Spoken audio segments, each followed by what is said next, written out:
Hello students, welcome to A to Z পরীক্ষা। আজকে তোমাদের সঙ্গে চলে এসেছি এসএলএসটি বায়োলজি প্র্যাকটিস সেট 7 নিয়ে। ঠিক আছে, তো প্রত্যেকে খুব ভালো করে ক্লাসগুলো করো। যারা আগের যে প্র্যাকটিস সেটগুলো রয়েছে ওগুলো দেখোনি, অবশ্যই দেখে নিও। ঠিক আছে, প্রত্যেকটা কোশ্চেন কিন্তু খুব খুব গুরুত্বপূর্ণ তোমাদের এক্সামের জন্য। তো চলো দেরি না করে ক্লাসটা স্টার্ট করছি। দেখো, প্রথম প্রশ্ন, আজকের চ্যাপ্টার হলো তোমার কোষ বিভাজন। এই চ্যাপ্টার রিলেটেড এমসিকিউ রয়েছে আজকে। প্রথম প্রশ্ন হলো সাইন্যাপসিস প্রক্রিয়াটি দেখা যায়। Synapsis, not synapse. ঠিক আছে, সাইন্যাপসিস প্রক্রিয়াটি দেখা যায়। অপশন দেখো, অ্যামাইটোসিস, মিওসিস, মাইটোসিস, সবগুলি কোনটাতে দেখা যায়? অ্যামাইটোসিস, এগুলো সব কোষ বিভাজনের প্রক্রিয়া। মিওসিস বিভাজন, মাইটোসিস বিভাজন, আর সবগুলো কোনটা হবে? সঠিক উত্তর বলো।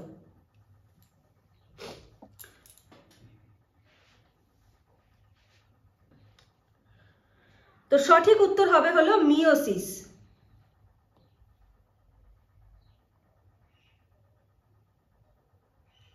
ঠিক আছে, সঠিক উত্তর হবে হলো মিওসিস প্রক্রিয়া। এবার আমরা একটু ছবির সাহায্যে জিনিসটাকে বুঝে নেব। দেখো, দেখতে পাচ্ছ এখানে ছবিটা রয়েছে। দেখো সাইন্যাপসিস, এই যে এটা হলো হোমোলোগাস ক্রোমোজোম রয়েছে, একটা রেড কালার একটা ব্লু কালার। সাইন্যাপসিস কোনটাকে বলছে? দেখো, যখন এই যে ক্রসিংটা হচ্ছে না, এরকম ভাবে দুটো যখন জয়েন্ট হচ্ছে, দেখো এটার ব্লুটা, সরি এটা রেডটা এখানে চলে এসেছে, এটা ব্লুটা এদিকে চলে গেছে। তো এই যে ক্রসিং ওভারটা ঘটেছে, ক্রসিং ওভার ঘটার যে আগের স্টেজটা, সেটাকে আমরা বলছি কিন্তু সাইন্যাপসিস। ঠিক আছে, যখন দুটোর প্রসেসিং চলছে। তো এটা কোন ক্ষেত্রে দেখা যায়? এটা হলো মিওসিস কোষ বিভাজনে দেখা যায়। তো চলো পরের প্রশ্ন।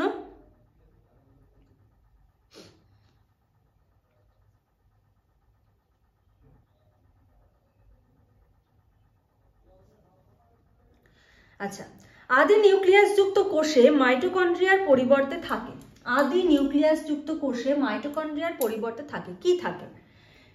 ইনফর্মোজোম, রাইবোজোম, মেসোজোম, পলিজোম।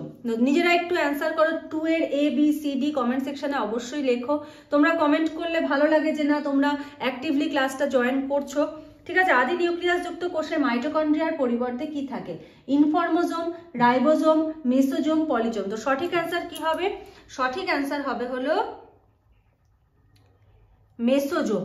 ঠিক আছে, সঠিক অ্যান্সার হবে হলো মেসোজোম। এবার একটু ছবিটা দেখে নাও। দেখো, এই যে হলো মেসোজোম, দেখতে পেয়েছো? এখানটা রয়েছে হলো তোমাদের এই যে মেসোজোম। হ্যাঁ, মেসোজোমে কি হয়? এই যে রেড কালারটা হলো কোষ পর্দা। কোষ পর্দা ভেতরের দিকে প্রবেশ করে এরকম ভাবে পেঁচিয়ে পেঁচিয়ে গঠন করা হলো মেসোজোম। এটা হলো আদি নিউক্লিয়াস যুক্ত কোষে দেখা যায়, যেখানে রাইবোজোম থাকে না।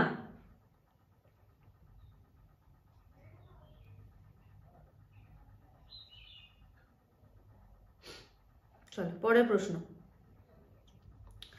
নিম্নের কোনটি প্রোক্যারিওটিক কোষযুক্ত? নিম্নের কোনটি প্রোক্যারিওটিক কোষযুক্ত? ইস্ট, শৈবাল, নীলাভ সবুজ শৈবাল, ইউগ্লিনা। নিম্নের কোনটি প্রোক্যারিওটিক কোষযুক্ত? ইস্ট, শৈবাল, নীলাভ সবুজ শৈবাল, ইউগ্লিনা। ঝটপট করে করো, অ্যান্সারটা কি হবে? তোমাদের কিন্তু এসএলএসটি বায়োলজির ক্লাস কিন্তু চলছে। যারা লাইভ ক্লাসে জয়েন হতে চাও বা রেগুলার ক্লাস করতে চাও, রেগুলার ক্লাসে কিন্তু তোমরা জয়েন হয়ে যেতে পারো। সপ্তাহে 2 দিন করে কিন্তু তোমাদের ক্লাস হয়। আর যাদের মাদ্রাসার এক্সাম রয়েছে আর কি, তারা যদি মনে করো যে তোমরা নোটস নেবে, কারণ এতটা কম সময়ে বই খুঁজে জিনিসটা রেডি করা সম্ভব নয়, তোমরা যদি মনে করো তোমরা নোটস নেবে, তোমরা কিন্তু চাইলে নোটস নিতে পারো। ঠিক আছে, ফুল নোটস নিয়ে তোমরা ক্লাসে জয়েন হতে পারো, বা শুধু ফুল নোটসও নিতে পারো, বা লাইফ টাইম ফ্রি ক্লাসের যে ব্যবস্থা রয়েছে সেই ব্যবস্থাতেও তোমরা কিন্তু জয়েন হয়ে যেতে পারো। স্ক্রিনে যে নাম্বার দেখতে পাচ্ছ সেই নাম্বারে যোগাযোগ করে সমস্ত ডিটেলস জেনে নিয়ে তোমরা জয়েন হতে পারো। তো বলো এটার অ্যান্সার কি হবে? এটার অ্যান্সার হবে হলো নীলাভ সবুজ শৈবাল। ঠিক আছে, প্রোক্যারিওটিক কোষযুক্ত নীলাভ সবুজ শৈবাল। দেখো এখানে একটা ছবি দিয়েছি আমি। নীলাভ সবুজ শৈবাল পুকুর টুকুরে এরকম ভাবে দেখা যায়। জিনিসটার স্ট্রাকচার কিন্তু এরকম ধরনের। ঠিক আছে, এটা হলো নীলাভ সবুজ শৈবালের স্ট্রাকচার। তো চলো পরেরটা। কোষপাত গঠনের কাজটি করে সেল প্লেট, যেটাকে আমরা বলি, এই কাজটা কে করে? Golgi body, ribosome, mitochondria, endoplasmic reticulum. তো সঠিক অ্যান্সার হবে গলগি বডি। এটা বলেই দিলাম কারণ ছবি দেখে তোমরা বুঝতেই পারছো, গলগি বডির ছবি দিয়েছি। আমরা একটু ছবিটা থেকে গলগি বডির সম্বন্ধে কিছু জিনিস জেনে নেব। দেখো গলগি অ্যাপারেটাস, ঠিক আছে, গলগি অ্যাপারেটাসের এদিকটাকে বলা হয় সিস ফেস আর এটাকে বলা হয় ট্রান্স ফেস। অবশ্য গলগি বডির ওপর অলরেডি আমার একটা ক্লাস দেওয়া রয়েছে, সেখানে গলগি বডির সম্বন্ধে সমস্ত ডিটেলসটা রয়েছে, ওগুলো দেখে নিও। এই যে পেছনে পেছনে এগুলোকে বলে সিস্টার্নি, এগুলোকে বলে লুমেন, ঠিক আছে, নিউলি ফর্মিং ভেসিকেল, এগুলো হলো ভেসিকেল আর এগুলো তৈরি হচ্ছে, ঠিক আছে, সিক্রেটারি ভেসিকেল, ক্ষরণকারী কোষ মানে থলি আর কি এগুলো। আচ্ছা, ইনকামিং ট্রান্সপোর্ট ভেসিকেল, অন্য কোথাও থেকে যে ভেসিকেলটা আসছে সেটা এখানে এসে যুক্ত হচ্ছে। তো এই হলো গলগি অ্যাপারেটাস। তো এটার একটা কাজ কি? এটার একটা কাজ হলো সেল প্লেট গঠন করে।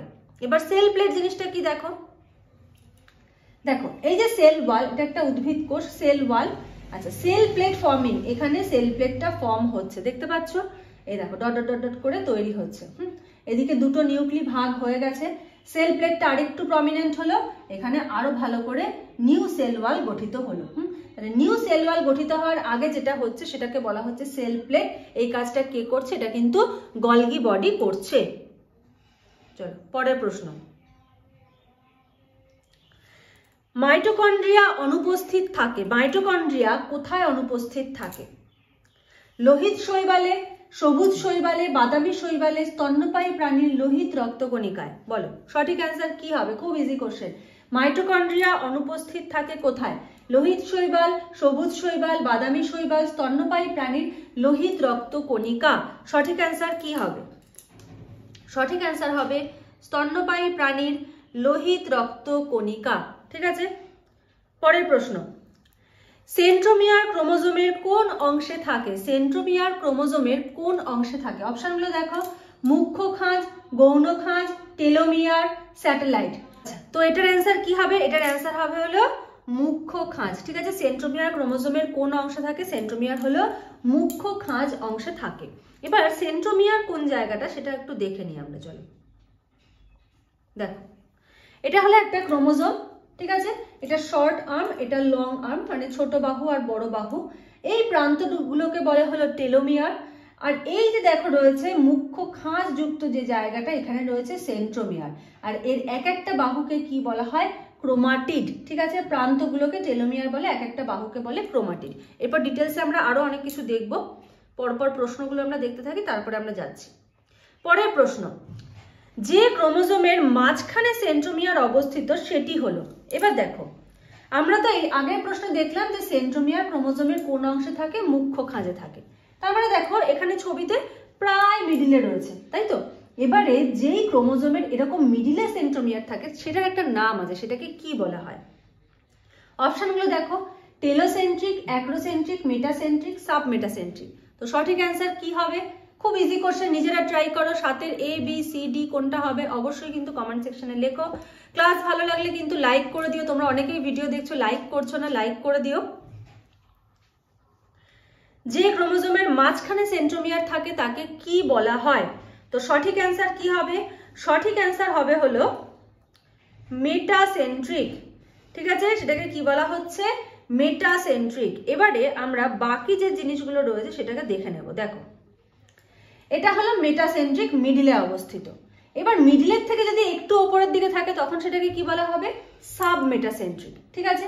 এবার এই মিডিলের থেকে একটু উপর হলে, এবার যদি তারও উপরে থাকে, টেলোমিয়ারের কাছে থাকে, তখন সেটাকে কি বলবো? অ্যাক্রোসেন্ট্রিক, ঠিক আছে।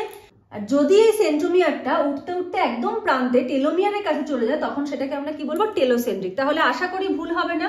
যদি একদম মিডিলে থাকে তাহলে বলা হবে মেটাসেন্ট্রিক, মিডিলের কাছে যদি থাকে তখন সেটাকে বলা হবে সাবমেটাসেন্ট্রিক, যদি টেলোমিয়ারের কাছে থাকে তখন তাকে বলা হবে অ্যাক্রোসেন্ট্রিক, আর যদি টেলোমিয়ারে থাকে তখন সেটাকে আমরা কি বলবো? টেলোসেন্ট্রিক। তো এখানে কোশ্চেনের মেটাসেন্ট্রিক আছে মানে অপশনে, কিন্তু যে কোনো একটা দিয়ে প্রশ্ন দিতে পারে, সুতরাং সবগুলোই কিন্তু আমাদেরকে জানতে হবে। চলো নেক্সট কোশ্চেন। ক্রসিং ওভার ঘটে যে উপদশায় তার নাম কি? একটু আগে আমরা একটা কোশ্চেনে কিন্তু ক্রসিং ওভার জিনিসটা দেখলাম, তাই তো। এই যে এখানটাতে আমরা দেখলাম যে ক্রসিং ওভার ঘটেছে, এই যে ক্রসিং ওভার লেখা রয়েছে। তাহলে এই যে ক্রসিং ওভারটা, এটা যে উপদশায় ঘটে তার নাম কি? অপশন দেখো, লেপ্টোটিন, ডিপ্লোটিন, প্যাকাইটিন, ডায়াকাইনেসিস। বলো ক্রসিং ওভার ঘটে কোন উপদশায়? Leptotene, diplotene, pachytene, diakinesis. সঠিক অ্যান্সার কি হবে? ভিডিও ভালো লাগলে কিন্তু লাইক করে দিও, ঠিক আছে? তো বলো সঠিক অ্যান্সার কি হবে? সঠিক অ্যান্সার হবে কিন্তু প্যাকাইটিন, ঠিক আছে? সঠিক অ্যান্সার হবে কি প্যাকাইটিন দশা। এবার আমরা দশাগুলো একটু দেখে নেব। দেখো প্রথম আসছে হলো লেপ্টোটিন দশা, ঠিক আছে? লেপ্টোটিন দশাতে কি হয়? লেপ্টোটিন দশাতে দেখো প্রোফেজ বিগিন মানে প্রোফেজ শুরু হচ্ছে, এটাকে বলা হচ্ছে লেপ্টোটিন দশা। ক্রোমোজোমস স্টার্ট টু কনডেন্স, ক্রোমোজোমগুলো কি হয়? কনডেন্স, ঘনীভূত হতে শুরু করে। নেক্সট জাইগোটিন, জাইগোটিন দশায় কি হচ্ছে? সাইন্যাপসিস বিগিন, সাইন্যাপসিস বিগিন হচ্ছে কোন দশায়? জাইগোটিন। প্রত্যেকটা আমাদেরকে জানতে হবে, কোশ্চেনে প্যাকাইটিন দিয়ে দিয়েছে বলে এটাই পরীক্ষায় আসবে তা না, বাকিগুলোও আসতে হবে, সুতরাং আসতে পারে, আমরা ওর জন্য বাকিগুলো আমরা জেনে নেব। সাইন্যাপসিস কোথায় ঘটছে? জাইগোটিন দশায়। সাইন্যাপ্টোজোমাল কমপ্লেক্স ফর্ম, এক্ষেত্রে কি হচ্ছে? সাইন্যাপ্টোজোমাল কমপ্লেক্স ফর্ম হচ্ছে কোন দশায়? জাইগোটিন দশায়। নেক্সট আসছে হলো প্যাকাইটিন, প্যাকাইটিনে দেখো crossing over, DNA exchanged by non sister chromatid, এই যে ক্রোমাটিড, এই যে ক্রসিং ওভার ঘটছে, ঠিক আছে? এই যে ক্রসিং ওভার ঘটছে কোন দশায়? প্যাকাইটিন দশায়। তারপরে কি আসছে? ডিপ্লোটিন, ডিপ্লোটিনে কি হচ্ছে? সাইন্যাপসিস এন্ডস, সাইন্যাপসিসটা শেষ হচ্ছে হলো ডিপ্লোটিনে। Chiasma visible within bivalent. Next আসছে ডায়াকাইনেসিস, ডায়াকাইনেসিসে কি হচ্ছে? Prophase ends, nuclear membrane disintegrates, ঠিক আছে? এক্ষেত্রে কি হচ্ছে? আবার নিউক্লিয়ার মেমব্রেনটা ডিসইন্টিগ্রেটস হয়ে যাচ্ছে, তাহলে ডায়াকাইনেসিস। তাহলে দেখো এখানে একটা জিনিস, লেপ্টোটিনে কি হচ্ছে? প্রোফেজ বিগিন হচ্ছে, ডায়াকাইনেসিসে কি হচ্ছে? প্রোফেজ এন্ড হচ্ছে। জাইগোটিনে কি হচ্ছে? সাইন্যাপসিস বিগিন হচ্ছে, আর এদিকে ডিপ্লোটিনে হচ্ছে কি? Synapsis end. তাহলে মিডলে থাকলো কি? শুধু প্যাকাইটিন, প্যাকাইটিনে হলো ক্রসিং ওভার ঘটছে। এই প্রত্যেকটা যেন খুব ভালো করে তৈরি থাকে। প্যাকাইটিন এসেছে, বাকিগুলো কিন্তু তোমাদের পরীক্ষায় চলে আসতে পারে। তো চলো আমরা এবার পরের প্রশ্নটা দেখে নিই। মিওসিস কোষ বিভাজন হলো, মিওসিস কোষ বিভাজনটা কি? সমবিভাজন, বহুবিভাজন, অসম বিভাজন, হ্রাস বিভাজন। খুব ইজি কোশ্চেন, আমি চাইবো প্রত্যেকে তোমরা কমেন্ট সেকশনে অ্যান্সার করো। কোশ্চেনগুলো যদি ভালো লাগে, এমসিকিউ গুলো ভালো লাগলে অবশ্যই কিন্তু লাইক করে দিও, ঠিক আছে? মিওসিস কোষ বিভাজন হলো সমবিভাজন, বহুবিভাজন, অসম বিভাজন, হ্রাস বিভাজন। সঠিক অ্যান্সার কি হবে? তো সঠিক অ্যান্সার হবে হলো হ্রাস বিভাজন। মিওসিস কোষ বিভাজনটা কি? হ্রাস বিভাজন। দেখো এবার আমরা মিওসিসটাও দেখবো, সাথে মাইটোসিসটাও দেখবো। দেখো এটা হলো মিওসিস। হ্রাস বিভাজন মানে কি? ক্রোমোজোম সংখ্যা যদি 2n সংখ্যক থাকে মাতৃকোষে, অপত্য কোষে কি হবে? n, মানে হাফ হয়ে যাবে, তাহলে কমে গেল। হ্রাস মানে কমে যাওয়া, ডিক্রিজ হচ্ছে। আর সমবিভাজন মানে কি? মাতৃকোষেও যদি 2n সংখ্যক ক্রোমোজোম থাকে, অপত্য কোষগুলোতেও 2n সংখ্যক ক্রোমোজোম থাকবে। এবারে দেখো মিওসিসে কি হচ্ছে, এখানে দেখো এই যে ক্রোমোজোম সংখ্যা, এখানে দেখো এই যে দুটো রয়েছে, ঠিক আছে? এবারে পরে যখন গ্যামেট তৈরি হচ্ছে, গ্যামেট তৈরি হওয়ার ফলে দেখো প্রত্যেকটাতে একটা একটা করে চলে এসেছে, ঠিক আছে? তাহলে এটা হলো মিওসিস। আমরা ডিটেলসে আমরা পরে দেখবো মিওসিস প্রসেস, অলরেডি আমার ভিডিও দেওয়া আছে, দেখে নিও প্লেলিস্টে গিয়ে। আচ্ছা মিওসিসে তাহলে কি হচ্ছে? দেখো হ্রাস বিভাজন। আর সমবিভাজন আমরা কোনটাকে বলি? মাইটোসিসকে বলি সমবিভাজন। এখানেও দেখো দুটো, অপত্য কোষেও দেখো দুটো। ছবির সঙ্গে মিলিয়ে না, এই জন্য আমি একটু কালারফুল ছবি নিচ্ছি যাতে মনে থাকে। দুটোর থেকে একটা হলো হ্রাস বিভাজন মিওসিস, আর মাইটোসিসে কি হচ্ছে? দুটো আছে, দুটোই থাকলো, ঠিক আছে? একদম যেন গুলিয়ে না যায়, খুব ভালো করে কিন্তু মাথায় সেট করে নাও। প্রশ্ন, কোষচক্রের যে দশায় কোষটি বিভাজিত হয় না সেটি হলো G0 দশা, G2 দশা, S দশা, প্রোফেজ দশা। সঠিক অ্যান্সার কি হবে? তো সঠিক অ্যান্সার হবে হলো G0, ঠিক আছে? G0 দশা। এবার আমরা বাকি দশাগুলো সম্বন্ধে শর্ট একটু জেনে নেব, যদি ওখান থেকে কোনো এমসিকিউ আসে যেন ভুল না হয়ে যায়। দেখো সেল সাইকেলে চলে আসলাম, এই যে হলো সেল সাইকেলের ছবি, দেখতে পাচ্ছ? দেখো এই যে G0, G1, S, G2, prophase, metaphase, anaphase, telophase, এটা হলো মাইটোসিস কোষ বিভাজন, ঠিক আছে? তারপরে আবার শুরু হচ্ছে G0, তারপরে G1, S, G2। এটাকে এই যে পুরো ব্লুটা স্কাই কালার, সেটাকে বলা হচ্ছে ইন্টারফেজ, এটা হলো মাইটোটিক ফেজ। এটার আবার চারটে ভাগ, প্রোফেজ, মেটাফেজ, অ্যানাফেজ, টেলোফেজ। আচ্ছা ইন্টারফেজের মধ্যে কি আসছে? The cell grows and copies its DNA। কি কি দশা আসছে? G1, S, G2। G1 এ কি হচ্ছে? সেল গ্রোথ হচ্ছে। এস এ হলো কি DNA synthesis, S for synthesis মনে রাখবে, আর G2 তে হলো more growth, preparation for mitosis হচ্ছে হলো ইন্টারফেজে। এবার মাইটোসিসে দেখো the cell division it's the cell divides its DNA and cytoplasm forming 2 new cell. কিভাবে? প্রোফেজ, মেটাফেজ, অ্যানাফেজ, টেলোফেজ এর মাধ্যমে।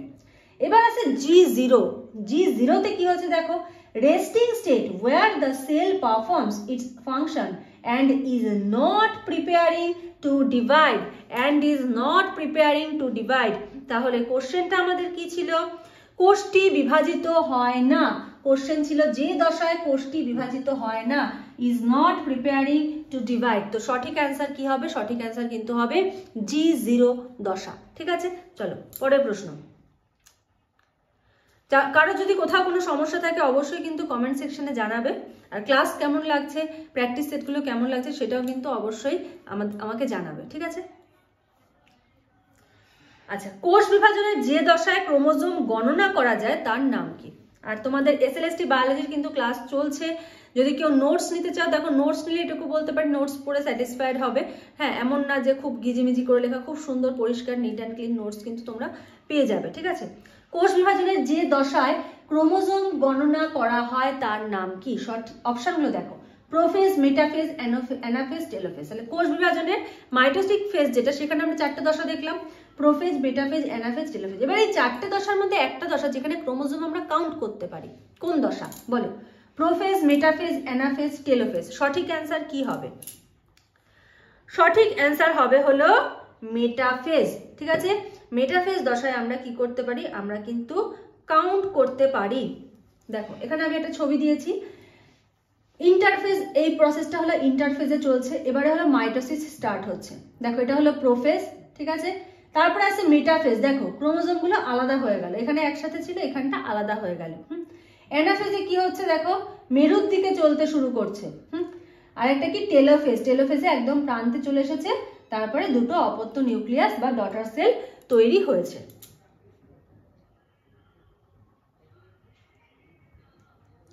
নেক্সট, পরের প্রশ্ন, মাইটোসিসের অত্যন্ত স্বল্পস্থায়ী দশা কোনটি, যেটা খুব কম টাইম স্টে করে? অপশন দেখো, প্রোফেজ, মেটাফেজ, অ্যানাফেজ, টেলোফেজ। সঠিক অ্যান্সার কি হবে নিজেরা একটু বলো? মাইটোসিসের অত্যন্ত স্বল্পস্থায়ী, অনেক কম টাইমের মধ্যে যিনি কাজটা হয়ে যাচ্ছে, সেটা কি? অ্যান্সার হবে অ্যানাফেজ। ঠিক আছে, সঠিক অ্যান্সার হবে হলো অ্যানাফেজ। দেখো অ্যানাফেজে কি হয়, ক্রোমোজোমের চলন ঘটে মেরুর দিকে, ক্রোমোজোমগুলো মেরুর দিকে চলতে শুরু করে। ঠিক আছে, বেমতন্তু বরাবর, এটাকে বলা হচ্ছে হলো অ্যানাফেজ। নেক্সট, পরের প্রশ্ন, অ্যানাস্ট্রাল মাইটোসিস পরিলক্ষিত হয়। অ্যানাস্ট্রাল মাইটোসিস কোথায় পরিলক্ষিত হয়? দেখো, সকল সজীব বস্তুতে, উচ্চ শ্রেণীর উদ্ভিদে, উচ্চ শ্রেণীর প্রাণীতে, নিম্ন শ্রেণীর উদ্ভিদে। অ্যানাস্ট্রাল মাইটোসিস। এবার অ্যানাস্ট্রাল মাইটোসিস জিনিসটা কি? একটা আছে অ্যাস্ট্রাল মাইটোসিস, একটা আছে অ্যানাস্ট্রাল মাইটোসিস। তো দেখো এখানে আমি আগে তোমাদের একটু ডিফারেন্সটা দেখিয়ে দিই। দেখো অ্যাস্ট্রাল মাইটোসিস কি বলেছে? It is the cell division in which esters are formed at each pole of the spindle from centriole. ঠিক আছে, আমি ছবিটাও নিচে দিয়ে দিচ্ছি তাহলে বুঝতে সুবিধা হবে। দেখো এই যে সেন্ট্রিওল, সেন্ট্রিওল থেকে এই যে অ্যাস্টার গুলো ফর্ম হচ্ছে, এখানে কিন্তু কোনো সেন্ট্রিওল নেই। ঠিক আছে, ওই জন্য এখানে তো ওরকমভাবে ফর্ম হতে পারছে না, যেটাকে বলছে anastral, no aster. Mitosis in animal cell is astral cell division. আর অ্যানাস্ট্রাল কি? It involves formation of spindle fiber, but no centrioles or esters are seen. এক্ষেত্রে কোনো রকম সেন্ট্রিওল বা অ্যাস্টার কিন্তু দেখা যায় না, এক্ষেত্রে কি স্পিন্ডল ফাইবার তৈরি হচ্ছে। এটা কি? Mitosis in plant cell is anastral. Plant সেলে যেটা হচ্ছে সেটাকে হচ্ছে বলা হচ্ছে অ্যানাস্ট্রাল। ঠিক আছে, তাহলে বোঝা গেল অ্যাস্ট্রাল আর অ্যানাস্ট্রাল জিনিসটা কি আর কেন বলা হয়। এবারে সঠিক অ্যান্সার কি হবে? তো সঠিক অ্যান্সার হবে হলো উচ্চ শ্রেণীর উদ্ভিদে। ঠিক আছে, সঠিক অ্যান্সার হবে উচ্চ শ্রেণীর উদ্ভিদে। পরের প্রশ্ন, মেটাসেন্ট্রিক ক্রোমোজোমের আকৃতি কেমন? মেটাসেন্ট্রিক আমি কি বলেছিলাম? ক্রোমোজোম মিডিলে রয়েছে, তাই তো? তাহলে সেটার আকৃতি কিরূপ হবে? আই অক্ষর, জে অক্ষর, ভি অক্ষর, এল অক্ষর।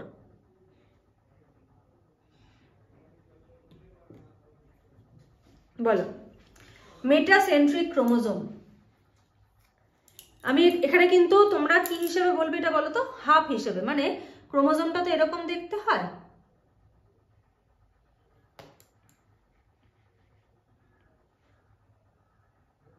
ক্রোমোজোমটা এরকম দেখতে হয়, এটাকে আমরা ভাগ করে নেব। তাহলে কিরকম দেখতে হবে, এরকম দেখতে হবে। তো এই অনুযায়ী মেটাসেন্ট্রিক ক্রোমোজোমের আকৃতি কিরূপ, আই জে ভি এল। তো সঠিক অ্যান্সার কি হবে, সঠিক অ্যান্সার হবে হলো ভি আকৃতির। ঠিক আছে, সঠিক অ্যান্সার হবে ভি আকৃতির। তো কেন, দেখো ছবিটা দেখলেই বুঝতে পারবে। দেখো এই যে দুটো বাহু নেওয়া হয়েছে, ক্রোমাটিড, দুটো ক্রোমাটিড, এখানে দুটো বাহু এই যে মিডিলে রয়েছে। এটা কি সাবমেটাসেন্ট্রিক, মিডিলের একটু কাছে, অ্যাক্রোসেন্ট্রিক টেলোমিয়ারের কাছে, একদম প্রান্তে রয়েছে, তাই টেলোসেন্ট্রিক। তাহলে এটা কি আকৃতির, ভি শেপ। পরের প্রশ্ন, এই যে এত মাইটোসিস করলাম, মাইটোসিস কোষ বিভাজন সর্বপ্রথম প্রত্যক্ষ করেন কোন বিজ্ঞানী? মাইটোসিস কোষ বিভাজন সর্বপ্রথম প্রত্যক্ষ করেন কোন বিজ্ঞানী? Boveri, Walther Flemming, Remak, Farmer. সঠিক অ্যান্সার কি হবে, সঠিক অ্যান্সার হবে হলো ওয়াল্টার ফ্লেমিং। ঠিক আছে, তো আজকের মতো প্রশ্ন একটাই। আশা করি তোমাদের কোশ্চেনগুলো ভালো লেগেছে। নেক্সট ক্লাসে আরো অনেক এমসিকিউ নিয়ে চলে আসবো। তোমরা ক্লাসে থাকো, বেল বাটনটা প্রেস করে রাখো, যখনই আমি কোশ্চেন আপলোড করবো, প্রিভিয়াস ইয়ার বলছি, প্র্যাকটিস সেট আপলোড করবো, তোমাদের কাছে কিন্তু নোটিফিকেশন চলে যাবে। যারা নতুন দেখছো অবশ্যই চ্যানেলটাকে সাবস্ক্রাইব করে নিও আরো নতুন নতুন ভিডিওর আপডেটস পাওয়ার জন্য।